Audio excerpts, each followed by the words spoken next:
कार्यक्रम पालिका संवादमा यहाँलाई स्वागत छ। पालिका संवाद जसमा हामी विभिन्न स्थानीय निकायहरूले के कस्ता कामहरू गरिरहेका छन् भनेर हामी स्थलगत भ्रमणमा आएका छौँ र यसै क्रममा हामी प्रदेश नम्बर 2 को पर्सा जिल्लामा आइपुगेका छौँ र पर्सा जिल्लाको पकहाँ मैनपुर गाउँपालिकामा हामी आइपुगेका छौँ र यहाँको बारेमा यहाँको विकासको गति कहाँसम्म पुगेको छ, विभिन्न क्षेत्रमा के कस्ता कामहरू गरेका छन्, कस्ता चुनौतीहरू रहेका छन्, यस विषयमा कुराकानी गर्नको लागि यस गाउँपालिकाका अध्यक्ष विजय कुमार चौरसिया यति बेला हाम्रो सामुन्नेमा हुनुहुन्छ।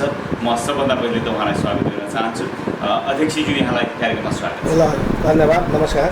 विशेष गरी पकहाँ मैनपुर गाउँपालिकाको बारेमा अलिकति चर्चा गरौँ। यो गाउँपालिकाको परिचय गराउनु पर्दा कस्तो खालको गाउँपालिका भनेर हामी चिन्न सक्दछौँ? यो हाम्रो पकहाँ मैनपुर गाउँपालिका पर्सा जिल्ला क्षेत्र नम्बर 3 को विधायक क्षेत्र नम्बर 6 मा पर्दछ र यो पकहाँ मैनपुर गाउँपालिकाको ठिक दक्षिणपट्टि भारतको बिहारको बोर्डर छ र यसको पूर्वपट्टि बिन्दवास्ती गाउँपालिका टाँसिएको छ र यसको उत्तरपट्टि पोखरिया नगरपालिका पर्दछ र यसमा अलिकति तपाईको यो छिपरमाई पनि टाँसिएको छ र अलिकति पनि एउटा हाम्रो टाँसिएको एउटा अरू गाउँपालिका छ, जे 4-5 वटा गाउँपालिका र यता बिहारको बोर्डरले हाम्रो टाँसिएको छ।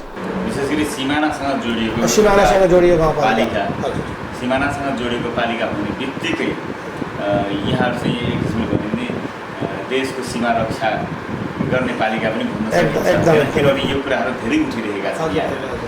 यद्यपि यो कुराहरू भइरहँदाखेरि अब यो कुराहरूलाई बिस्तारै प्रसङ्गमा जोडौँला।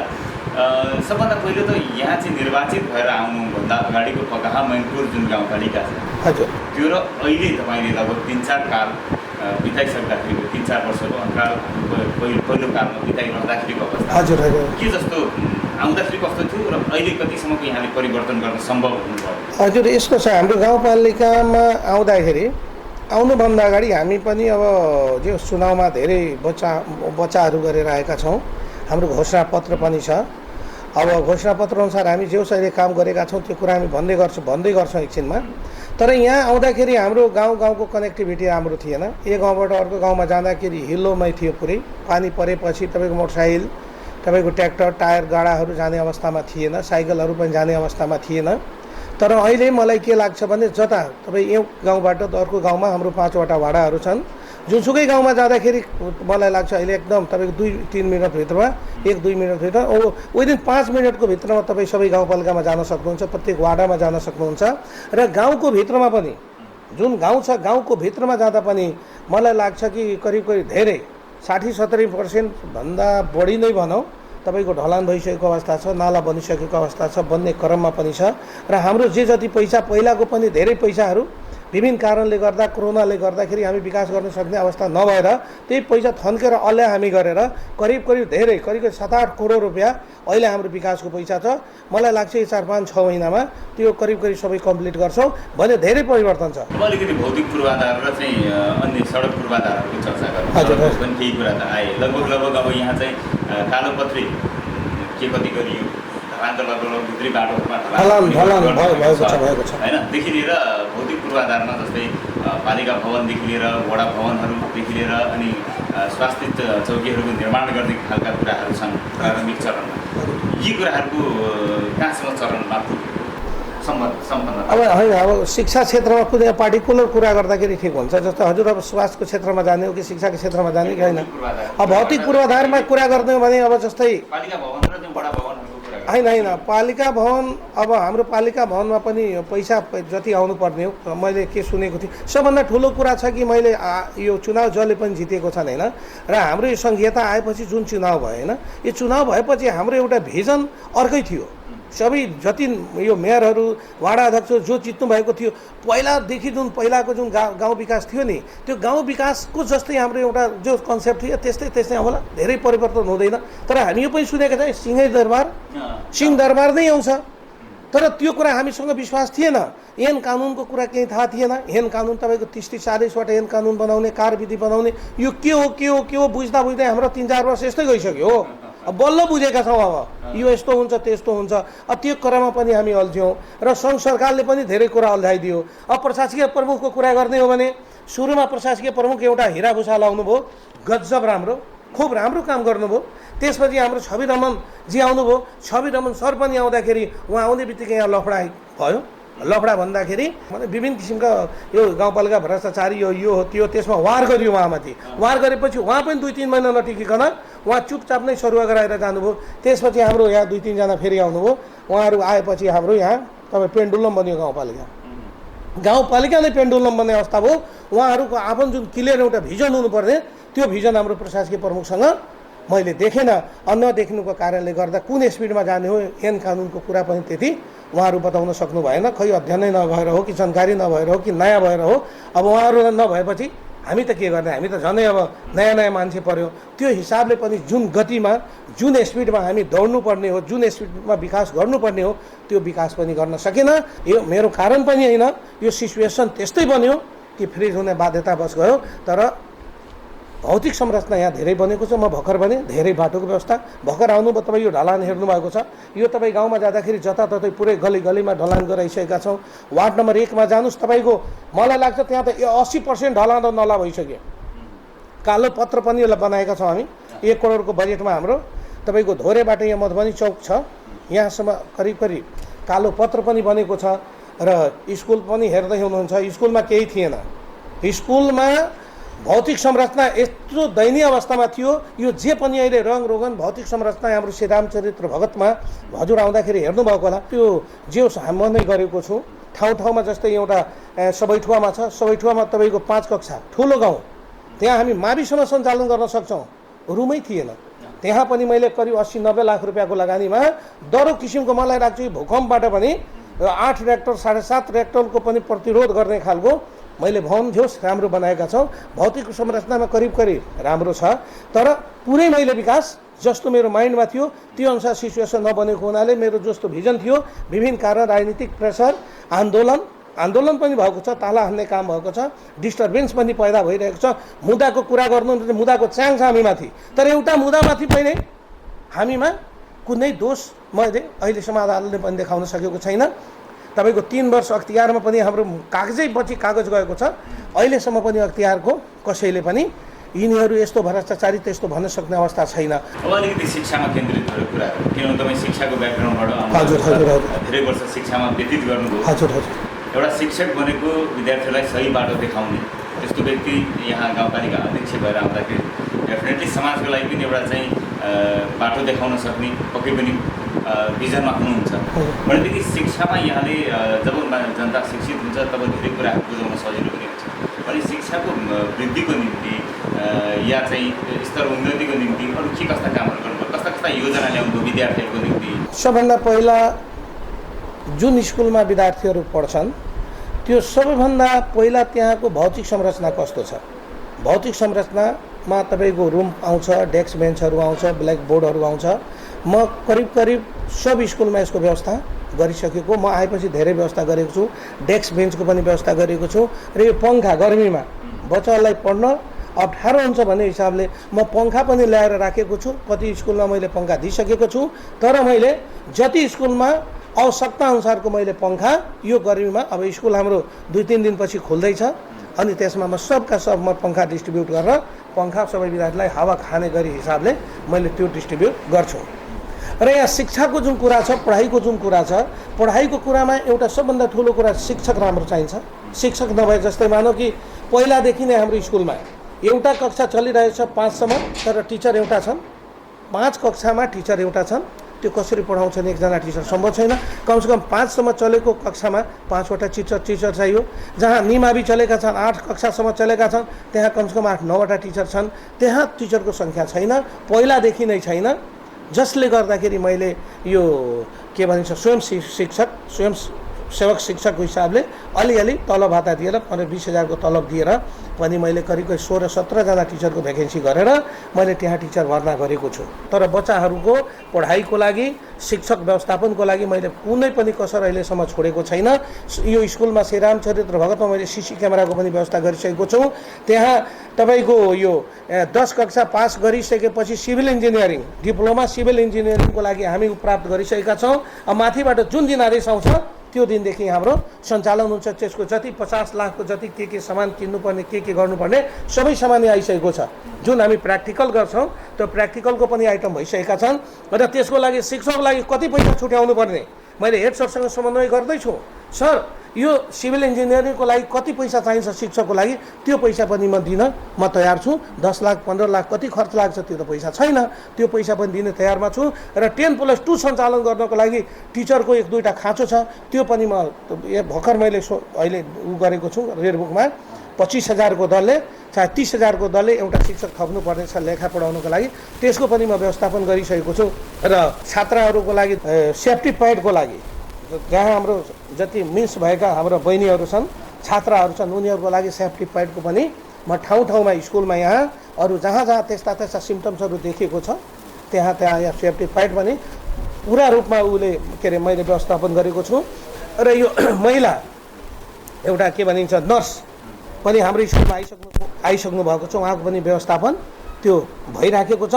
र खानेपानी तपाईँ गएर हेर्न सक्नुहुन्छ, एकदम जबरदस्तमा व्यवस्थापन। सबभन्दा ठुलो स्कुल यही हो। यहाँ खानेपानीको म फिल्टर पनि किनिसकेको छु, तपाईँको ठुलो फिल्टरको व्यवस्था गरेको छु। मलाई लाग्छ कि 1 घन्टामा 1000 लिटर पानी उसले फिल्टर गर्छ एकदम राम्रो मेसिनबाट। त्यस्तो प्रशोधित पानी राम्रो निकालेको पानी बच्चालाई खुवाएर भोलि केही रोगबाट बचाउन सकिन्छ कि केही इम्युनिटी बढाउन सकिन्छ कि केही उनीहरूको राम्रो गराउन सकिन्छ भन्ने हिसाबले मैले लागि परेको छु। तर मैले खुब राम्रो छु म भन्न खोजेको पनि होइन, प्रयासमा छु। जति बाधा अवरोध आएपछि पनि मैले प्रयासरत छु, राम्रो गर्छु। कुराहरू गरिरहँदाखेरि धेरै ठाउँमा धेरै पालिकाहरूमा हामीले के समस्या पायौँ भने यो जुन बाल विकासका जुन शिक्षक शिक्षिकाहरू जसलाई चाहिँ पालिकाले पनि आधा तलब चाहिँ समायोजन गर्नुपर्ने भन्ने खालका कुराहरू जुन आइरहेका छन्, त्यसमा चाहिँ पालिकाले त्यो गर्न नसकिरहेको भनेर धेरै शिक्षक शिक्षिकाहरू चाहिँ यस विरोधमा या आफ्नो न्यायको निम्ति आवाज उठाइरहेको हामीले धेरै ठाउँमा स्थानीय निकायमा पायौँ। यहाँको अवस्था चाहिँ के छ? त्यो सङ्घले गरेको निर्णय नै गलत हो, त्यो 100% गलत निर्णय हो। सङ्घले यस्तो निर्णय नै गर्नु हुँदैन। जब हामीलाई अधिकार दिएर हामीलाई भन्छ के अरे यो स्थानीय सरकार हामी हो, स्थानीय सरकार बनाइसकेपछि अनि सङ्घ सरकारले 15,000 को महिनाको निर्णय गर्ने, निर्णय उसले गर्ने 15,000 हामी तलब खुवाइदिन्छ भने जुन दिन निर्णय भयो रेडियोले जुन बजेट भाषणमा फुकियो त्यो दिन जनता र त्यो शिक्षकहरूको माइन्डमा के भएको होला? त्यो दिन उसको त्यो दिमागमा यही नहोला कि सङ्घ सरकारले हामीलाई 15,000 को महिना दिन्छ होइन। पछि आएर त्यसलाई फेरि टुक्रा गर्यो, हामी यति पैसा दिन्छौँ यति पैसा गाउँपालिकाले दिनुपर्ने। त्यो कुरा त्यो भनौँ नि यो निर्णय राम्रो मलाई लागेन। अब यहाँ पैसाको होइन हुनुपर्ने हो। अब एक रूपता पहिला आउनु पर्थ्यो होइन, त्यो एकरूपताको लागि त्यो ठिक पनि हो, एउटा एकरूपताको लागि ठिक हो। तर निर्णय गर्दा उसले कमसेकम हाम्रै बजेट काटेर 18-20 लाख रुपियाँ हामीलाई बढी नदिएर कमै दिएर उहाँबाट पठाइदिएको भए धेरै राम्रो हुन्थ्यो। त्यो पैसा हामीलाई जस्तो 18 लाख रुपियाँ मलाई लाग्छ एक सालमा, जस्तै यहाँ 16 जना शिक्षक यो बाल विकासमा छन्। 16 जना शिक्षकको 7,000 को दरले हामी तिर्नुपर्ने 1,12,000 मा 12 ले गुणा गर्दा कति हुन्छ? 14-15 लाख रुपियाँ हुन्छ। त्यो 14-15 लाख रुपियाँ हामी हाल्नुभन्दा त्यो त्यहीँबाट पठाइदिए राम्रो हुन्छ। अब यहाँ हाम्रो गाउँपालिकाले भन्छ ठिक छ मैले 7,000 दिन्छु, त्यही गाउँपालिकाले भन्छ म तिर्दैन। हाम्रो पनि सभा छ, म दिँदैन त दिँदैन। कुनै गाउँपालिकाले भन्छ होइन 15 म 17,000 दिन्छु। एकरूपता त भएन नि। यो हिसाबले पनि त्यो पैसा काटेर त्यहीबाट तल पठाइदिएको भए राम्रो हुन्थ्यो। तर हाम्रो बुझाइ के हो? बच्चाहरूको भविष्यको कुरा हो, हाम्रो बहिनीहरूको भविष्यको कुरा हो। त्यस्तो भविष्यको कुरामा 7,000 रुपियाँ 12-14 लाख रुपियाँको बरु कतै विकासमा नगर्ने मेरो मानसिकताको कुरा हो। म सोचिराखेको छु बरु कतै एउटा पुल बनेन एउटा बाटो बनेन भने हामीलाई खासै फरक पर्दैन।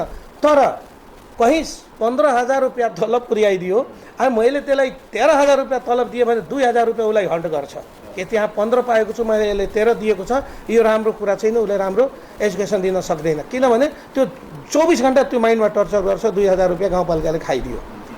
यो हिसाबले पनि हामी 7,000 को दरले हाम्रो बुझाइ छ त्यो पैसा दिनु उपयुक्त छ र बच्चाहरूको पढाइ त्यति दिँदाखेरि उहाँहरू पनि एउटा मनोबल एउटा आफ्नो मानसिकता राम्रो पोजिटिभ बनाएर बच्चालाई पढाउनु पर्छ हिसाबले पैसा दिनु वितरण त्यो पैसा दिनुपर्छ। एकदम म त्यसमा छु। शिक्षाको कुरा सँगसँगै स्वास्थ्यको कुरा पनि आउँछ। आफ्नो गाउँपालिका अन्तर्गत जनताको स्वास्थ्यलाई राम्रो बनाउनको लागि छिटो छरितो सेवा प्रदान गर्नको लागि स्वास्थ्यमा कस्ता कस्ता योजनाहरू यहाँले लागू गर्नु? मलाई लाग्छ अब पहाडमा कस्तो छ, तर हाम्रो प्रदेश नम्बर 2 मा स्वास्थ्यको अवस्था ठिक छैन। यहाँको अवस्था त्यति राम्रो छैन। फेरि यो सरकार दोषी होइन, म दोषी मात्र होइन, यो अस्पतालमा काम गर्ने प्राय कर्मचारीहरू दोषी। पहिलादेखि नै हाम्रो अस्पतालको रवैया के छ, 10 बजे आउने र 2 बजे गइजाने, 10 बजे आउने 2 बजे जाने। मलाई लाग्छ यस्तो सिस्टम कहीँ छैन। 10 बजे आउनुपर्छ, 5 बजेसम्म त्यहाँ काम गर्नुपर्छ, त्यो छैन। तर मेरो गाउँपालिका म त्यसलाई सुधार गरेको छु। अब अस्पतालको जहाँसम्म कुरा छ, यहाँ 15 सयको अस्पताल बनाउनु पर्ने कुरा थियो, जमिन हामी किन्न सकेन, तर त्यसैमा अस्पताल बनाउने कुराकानी भइरहेको छ। पहिला यहाँ अस्पताल छ, 10-12 कट्टा कति जमिन छ, त्यसैमा हाम्रो अस्पताल बनाउने कुराकानी भइरहेका छन्। भने त्यही अस्पताल बनाउँछ र यहाँ हाम्रो बर्थिङ सेन्टर छ एउटा, त्यो बर्थिङ सेन्टर पहिला राम्रो थिएन। त्यो नराम्रो हुनु कारण नै त्यसमा काम गर्ने त्यो बर्थिङ सेन्टरको कर्मचारी हो। उनीहरू रातमा खट्ने, जहाँ मन लाग्छ त्यहाँ गइजाने र आएको मान्छेलाई पनि नेगेटिभ कुरा बताइदिने। त्यही यहाँ राम्रो हुँदैन, यहाँ डेलिभरी गरेर राम्रो हुँदैन, जो बिचमा चाहिँ सजिलो हुन्छ भन्ने हिसाबले, त्यो हिसाबले पनि त्यहाँको मान्छे म आएपछि हटाएको छु।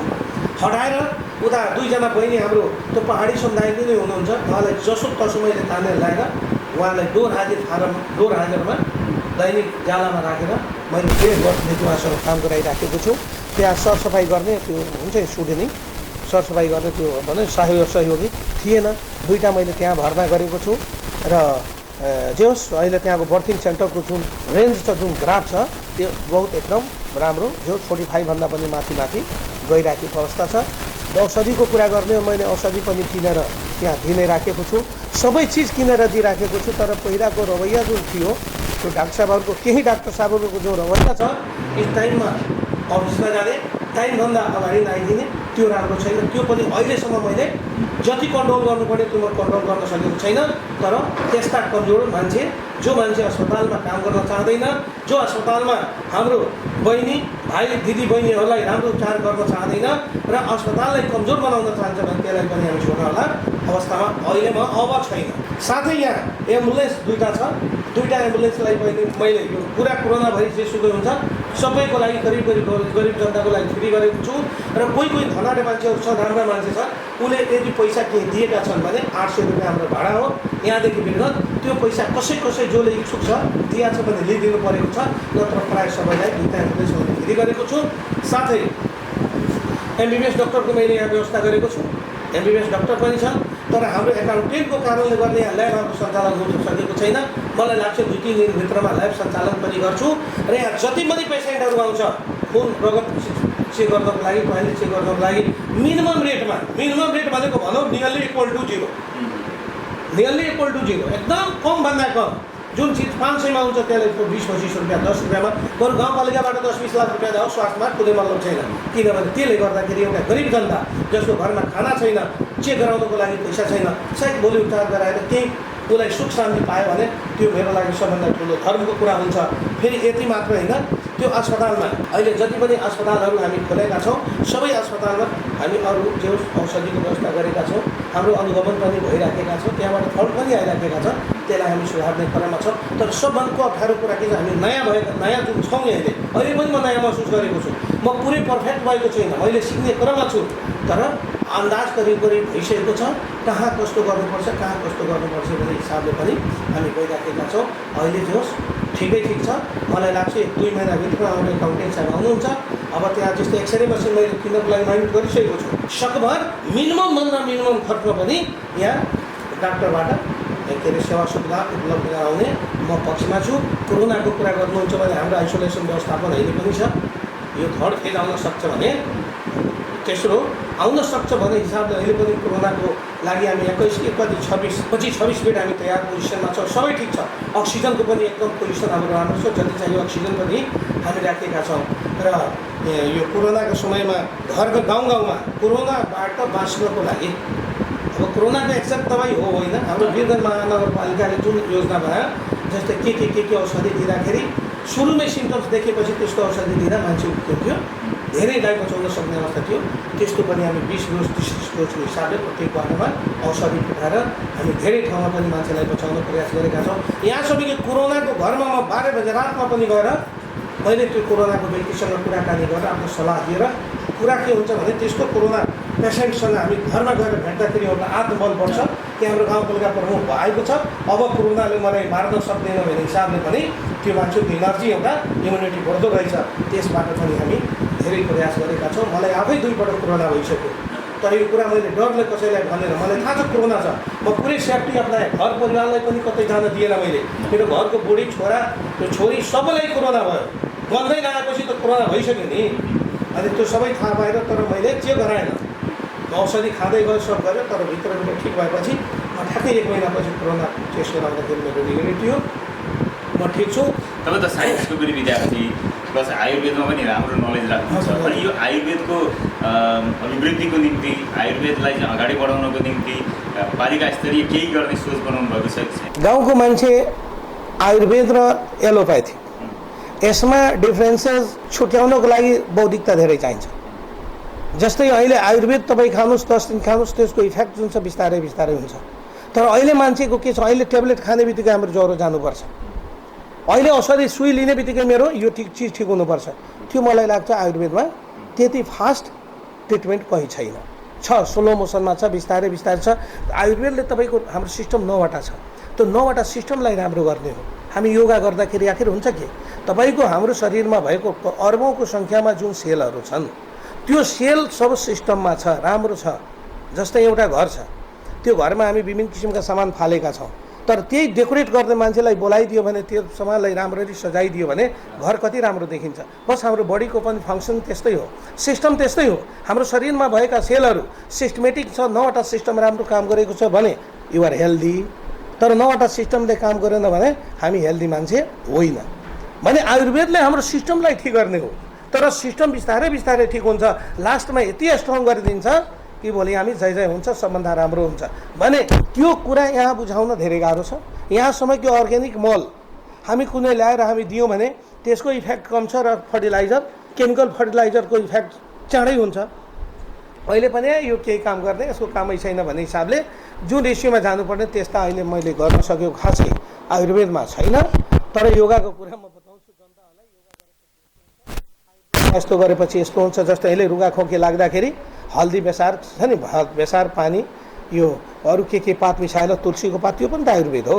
यसरी गर्दाखेरि हाम्रो जति हाम्रो किराहरू छन्, हाम्रो जस्तो लङ्समा बसेका बेकार चिजहरू छन्, त्यो ठिक गर्छ भन्ने हिसाबले अहिले पनि बताएका छौँ। तर पार्टिकुलर यस्तो आयुर्वेदको अगाडि मैले अहिलेसम्म केही बढाउन सकेको छैन। कृषिको कुरालाई जोडौँ, तर यो बित्तिकै कृषिको धेरै सम्भावना भएको ठाउँ, कृषि सम्बन्धी योजनाहरू के कस्ता अगाडि बढाउनु, कृषकहरूलाई कसरी तपाईँले सुविधाहरू दिलाउनमा मद्दत पुर्याएको? अब हेर्नुहोस् हजुर, सुरुमा आउँदाखेरि मलाई कृषिमा यस्तो यस्तो गर्नुपर्छ भन्ने कुरा मेरो सोच थियो, तर जसरी गर्नुपर्ने त्यति राम्रो खोज गराउन सक्ने अवस्था भएन मेरो। मैले जस्तो चाहेको थिएँ त्यस्तो हुन सकेन। त्यसको लागि म पनि दोषी छु र विभिन्न फ्याक्टरहरू, टेक्निकल गडबडी पनि छ, यहाँका हाम्रो अफिस पनि छ त्यसको दोषी। अब म आफै दोषी छु भन्ने कुरा। अब तर एज अ होल मैले गाउँपालिका अध्यक्षको नाताले कमजोरी त मेरै भन्नुपर्छ। जसले पनि मलाई नै यसो देखाउँछ, तैँले यहाँ यस्तो बसेछ, तैँले किन नगरिस्। तर बिउ बिजनको पनि व्यवस्था गऱ्यौँ हामी। जस्तै राम्रो हाइब्रिड बिउ, तरकारीको बिउ पनि हामी पटक पटकमा हामी वितरण गरेका छौँ। र करिब करिब यो बोरिङ, यो तपाईँको यो पानी सिँचाइको लागि योभन्दा पहिला मैले लाग्छ 40-45वटा जति मैले सबै कृषकहरू खेतमा बोरिङको व्यवस्था गरेको छु। र त्यो बोरिङबाट पनि अब जो सिँचाइ राम्रै भएका छन्। र एकपटक धानको पनि 1-2 पटक मैले बिउ वितरण पनि गरेँ। तर त्यो धानको बिउ वितरण गर्दा धेरै डर लाग्छ हामीलाई। बिउ ल्याउँदाखेरि बिउमा कुनै पनि कमी कमजोरी, कुनै कसर भइदियो भने आफूलाई थाहा छैन कहाँको बिउ हो। बिउ त ल्यायो, त्यो पनि सिस्टम थाहै छ तपाईँलाई। मैले गएर राम्रै बिउ छान्न पाउँदैन थिएँ। त्यो तपाईँको एउटा दर रेट हुन्छ, एउटा कोटेसन हुन्छ, कोटेसनमा ल्याउने हो। अब कोटेसनमा ल्याउँदाखेरि जुन सस्तो बिउ छ त्यही बिउ ल्याउनु पर्ने हो। राम्रो बिउ महँगो हुन्छ, खराब बिउ सस्तो हुन्छ। सस्तो बिउ ल्याउनुहोस्, कृषकको राम्रो आउटपुट हुँदैन। त्यसले गर्दाखेरि जुन रेसियोमा तपाईँको त्यहाँ जानुपर्ने त्यहाँ पनि हामी गर्न सकेन। तर सिँचाइको लागि मैले सुरुमा नै सिँचाइको लागि तपाईँको इरिगेसन गर्नको लागि इलेक्ट्रिक मेथडबाट पुरै कृषि क्रान्ति ल्याउनको लागि मलाई लाग्छ कृषिमा क्रान्ति ल्याउनको लागि हाइब्रिड बिउको जरुरी छैन। सबभन्दा पहिला पानीको जरुरी छ। पानी छ भने कृषि क्रान्ति गर्न सकिन्छ, पानी छैन भने हामी कृषि क्रान्ति गर्न सकिन्छ। त्यो हिसाबले सुरुमै भनेको थिएँ प्रत्येक सरे खेतमा, सरे त बुझ्नुहुन्छ तपाईँ, सरे भनेको खेत होइन, खेतमा हामी विद्युतीकरण गर्छौँ। यो पोलको लागि मैले 2 वर्ष अगाडि नै टेन्डर गर्दाखेरि हाम्रो यहीँको विभिन्न कारणले गर्दा अब कर्मचारीलाई म के अब आलोचना धेरै गरौँ, विभिन्न कारण टेक्निकलै कारण भनौँ, त्यसले गर्दा हाम्रो टेन्डर भएर हुन सकेन। तर हाम्रो रमेश सर आएपछि भर्खरको हाम्रो अहिले प्रशासकीय पूर्वमा आउँदाखेरि ठ्याक्कै हामी 2 महिना अगाडि हामी टेन्डर गरेर त्यहाँ हेर्न सक्ने पोल हामी झार्दैछौँ। करिब 600 पोल यसपालि आउँछ।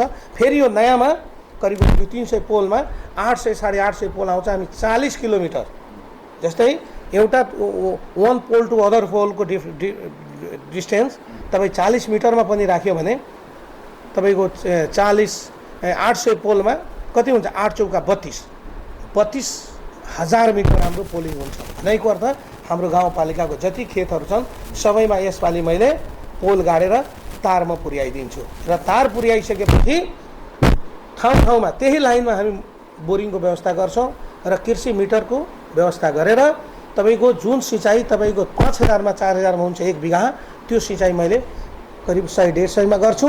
र त्यस्तो परिस्थिति आयो भने कृषकलाई त्यो पनि अप्ठ्यारो भयो भने भोलि म त्यसलाई पनि छुटको व्यवस्थामा गराउने व्यवस्था गर्नेछु। अहिले म गराइ नै दिन्छु भन्दैन, तर म त्यता पनि जान्छु कि कृषिको जति मिटरको पैसा उठ्छ त्यो पैसा गाउँपालिकाबाट पनि तिर्ने व्यवस्था गर्छु। भनेको अर्थ कृषि क्रान्तिको लागि पानी बुझ्नुहोस् फ्रीमै म जनताहरूलाई, अब टाइम त छैन, अहिले टाइम कम छ, यसपालि म के कति गर्छु मेरो प्रयास छ।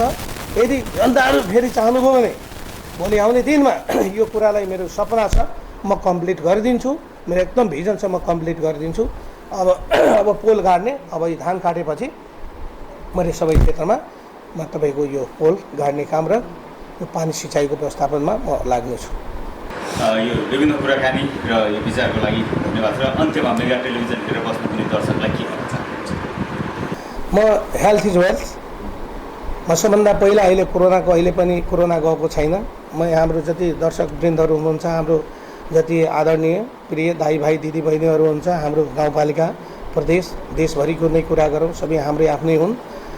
जति हामी नेपाली छौँ सबलाई म यो कोरोनाको समय अहिले पनि गएको छैन। सबैलाई बच्नुपर्छ, सबैलाई बचाउनु पर्ने दायित्व पनि हाम्रो।